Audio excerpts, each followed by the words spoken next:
Well, hello. Good morning. Good afternoon. Welcome, welcome, welcome. Um, this is Lee, and I'm here to give you an update on my last appointment and tracking how things have been going on my alpha-gal journey.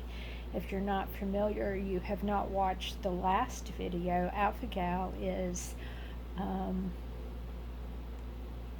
a syndrome where you've gotten bit by a tick that injects you with some kind of sugary enzyme that makes you allergic to mammal meats and sometimes mammal products.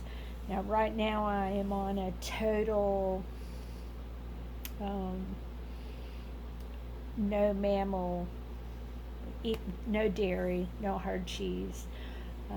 Of course, no meats, mammal meats. I can have chicken, I can have fish, um, I can have almond milk. So, how did this week go? Well, before I get into the appointment, let me tell you what we tried and what we did not try. I love ice cream, and I thought it would be really good to get myself a treat, especially since I had, I'm stable in my weight now, but I had dropped about 20 pounds fairly quickly um, with just various things going on, the salmonella and the other testing that they were having to do, and about of diverticulitis, yada, yada, yada. So I got a pint of their core. It was like chocolate brownie fudge or something that just sounded very, very good. And I read the ingredients and I thought, okay, this is fine. This is good. I trust Ben and Jerry's ice cream. Been eating it for years. And so I tried their dairy free, and I felt really kind of bad after I had just taken 2 or 3 tablespoons of it. So I don't know if it was the chocolate or whatever. I just thought maybe I was having a rough night. So I tried it again a couple nights later, and at 5:30 in the afternoon, I felt so swimmy headed. That's a southern term that just means you feel kind of dizzy and off. Um, so I felt swimmy headed, and I went to bed at 5:30, and so Chris just completely threw the Ben and Jerry's dairy free out. He said, "No, this isn't the way it's supposed to be. It's not natural. You're not eating it. Blah blah blah blah blah." So we went back to the grocery store and we started reading labels again. And our favorite brand of bread, which is like an oat grain bread, had milk in it. And I'm trying to avoid things that are processed with milk, even baked in it. So we switched up on that, and we've been really sticking hard to the poor Chris, because he really is going to need some beef soon. I don't know how long he can be in solidarity with me. Um, and so this week I've been doing really, really good. Um, not experienced any pain, no weight loss. Things go like they should. So I had my doctor's appointment with the gastro this morning, and we discussed some of the things, and I can come off one of the medications, which is the antispasmodic, because I'm not having that kind of pain or spasms again, although she wants me to keep it on my shelf in case what I'm dealing with is IBS in a more crucial form, which could be. They scheduled my colonoscopy and endoscopy for October. I can take the pills. Well, I asked for the pills instead of the liquid, and I don't know if I made a wise choice, because you have to take like 16 pills and 64 ounces water and then 4 hours before your appointment, you take 60 more pills and 64 more ounces of water. I keep reminding myself it's only a 48-hour segment of my lifetime, and I can get through it. If there's a start, there's a finish, I can do it. She said their biggest concerns really were colitis, diverticulitis, those kind of things. She said, you're going to be fine, because she knows my anxiety levels. Then Chris and I came home and had a really good conversation. So, because he had gone to the appointment with me, about what I could do and what I could not do. I'm pretty good about exercising, going places, not needing as much rest now. That my body has pretty much cleared itself of the salmonella, and that made me feel pretty good. So I can go see all these new grandbabies I've got, because I have two new ones since July 5th, and I haven't been able to get my arms all up in them.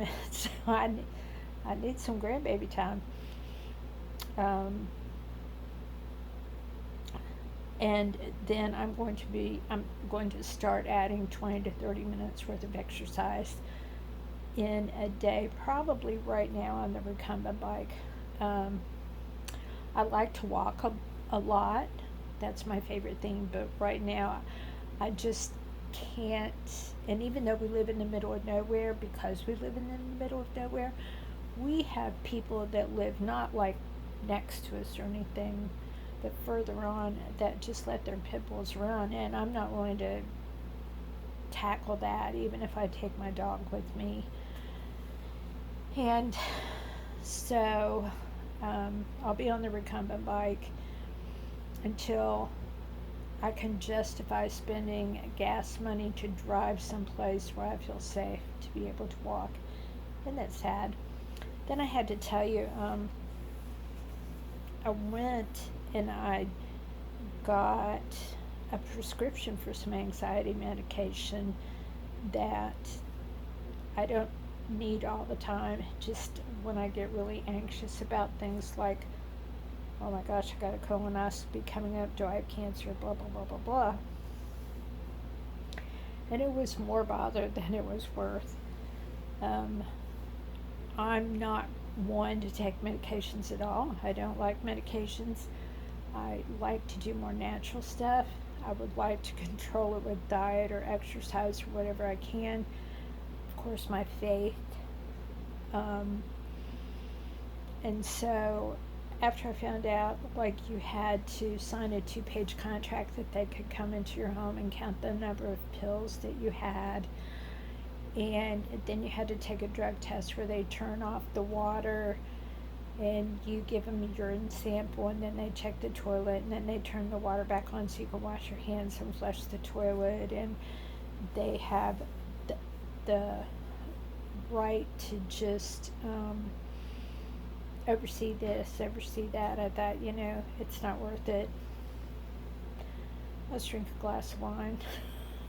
It's just not worth the control anymore. And I gotta tell you, just since I'm crabbing here, and we're only at 8 minutes, our friend Cathy had to go in and she got a prescription for some Claritin D, which had pseudoephedrine. It was Chris. Hey, look.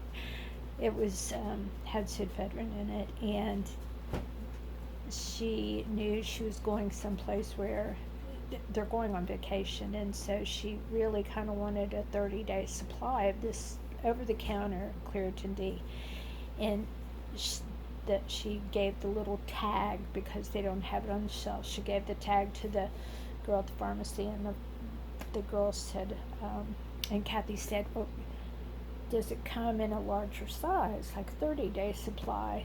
And the girl said, no, only 15. And Cathy said, well, how about if I just buy 2 boxes of 15? Oh no, you can't do that because we've got your driver's license, and even if you go to another pharmacy, then it's recorded by the government, and you're not going to be able to buy any more Sudafedrin until after these 15 days.